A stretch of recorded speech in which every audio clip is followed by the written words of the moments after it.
Hello everyone, welcome to जुड़ीवाल physics classes. Please इस channel को सब्सक्राइब करें। और आज का टॉपिक है position and displacement vector. Position vector, it is also vector, it is also vector, दोनों वेक्टर है। पोजीशन भी वेक्टर है, डिस्प्लेसमेंट भी वेक्टर। वेक्टर का मतलब होता है कि उसमें डायरेक्शन भी है और मैग्नीट्यूड भी है। स्केलर में डायरेक्शन नहीं होता है। तो position is a vector, position vector, it means that इसके लिए सबसे पहले कोई भी वेक्टर क्वांटिटी हो, we have to take some reference. Here we will I am taking as a reference, origin. आपको सबसे पहले ओरिजिन या कोई भी पॉइंट, ओरिजिन कहते हैं रेफरेंस पॉइंट को, तो एक रेफरेंस आपको डिसाइड करना होगा। रेफरेंस पॉइंट यहाँ पर आपने 0 डिसाइड किया है। सपोज ये एक्स एक्सिस, ये वाई एक्सिस, दोनों जहां मीट करेगी दैट इज द ओरिजिन। ये रेफरेंस पॉइंट है। यहाँ पर भी आपने रेफरेंस पॉइंट ओ लिया।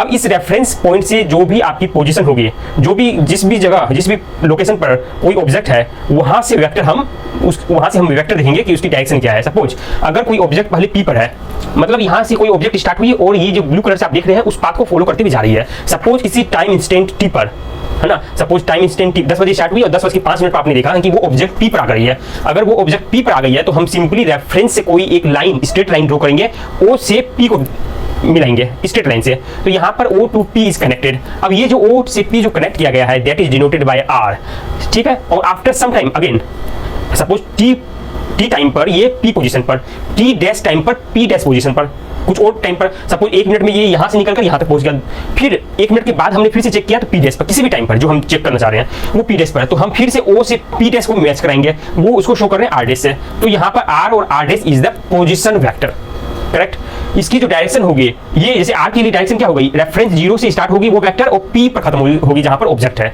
तो यहाँ पर टेल जो आएगी, कोई भी वेक्टर है उसको उसमें दो चीज होती है, एक तो होता है हेड, एक होता है टेल।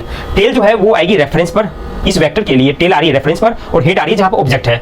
आर की बात कर रहे हैं। उसी तरह से आफ्टर सम टाइम जब टी डैश पर ऑब्जेक्ट है किसी पॉइंट पर, टी डैश पर अगर टाइम टी डैश है तो वहां पर ऑब्जेक्ट पहुंच गई पी डैश पर, तो यहाँ पर आप देख रहे हैं कि जो वेक्टर है उसकी जो हेड है वो फिर से ऑब्जेक्ट को डिनोट कर रही है और टेल रेफरेंस पॉइंट को। तो ये जो वेक्टर, ये वाली वेक्टर एक हो गई, एक वेक्टर ये हो गई, ये दो वेक्टर को कहते हैं पोजीशन वेक्टर। मतलब रेफरेंस से किस पोजीशन पर है। तो इसमें मैग्नीट्यूड में पता लग गई हमें। मैग्नीट्यूड यहाँ से लेकर यहाँ तक की जो लेंथ होगी that is a magnitude. Magnitude मतलब यहाँ पर किसी टाइम के लिए टी के लिए आर मैग्नीट्यूड हो गई, किसी पर्टिकुलर दूसरे टाइम के लिए R dash is the magnitude. और अगर डायरेक्शन देखनी है तो डायरेक्शन O से P को मिलाने वाली जिस भी डायरेक्शन में है दैट इज द डायरेक्शन।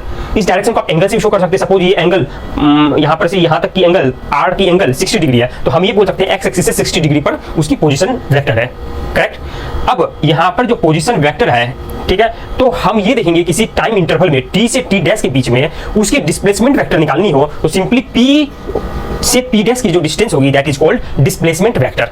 तो यहाँ पर displacement vector P dash is the displacement vector. तो डिस्प्लेसमेंट वेक्टर की भी मैग्नीट्यूड है और उसकी डायरेक्शन। मैग्नीट्यूड क्या है, ये जो लेंथ है that is the magnitude P dash, और डायरेक्शन क्या होगी, P डैश की डायरेक्शन में, ये डायरेक्शन में इसकी डायरेक्शन मिल जाएगी।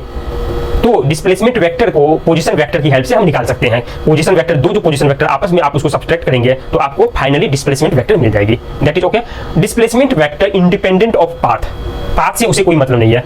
उसकी वैल्यू पाथ के इक्वल हो सकती है, उसकी वैल्यू पाथ से कम होगी, पाथ से ज्यादा कभी नहीं होगी। एग्जांपल के लिए आप ये देख सकते हैं कोई भी ऑब्जेक्ट P से Q गई तो P और Q को मिलाने वाली line that is called displacement vector, correct. Displacement vector P Q is the displacement vector, denoted by यहाँ पर आप देख रहे हैं ब्लू कलर से शो किया गया है।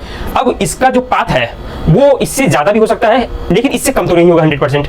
क्यों, डिस्प्लेसमेंट वेक्टर जो होती है वो आइदर पाथ लेंथ की इक्वल होगी या पाथ लेंथ के कम होगी 100%। पाथ लेंथ से ज्यादा नहीं होती है, ये मिनिमम वैल्यू होती है पाथ लेंथ की।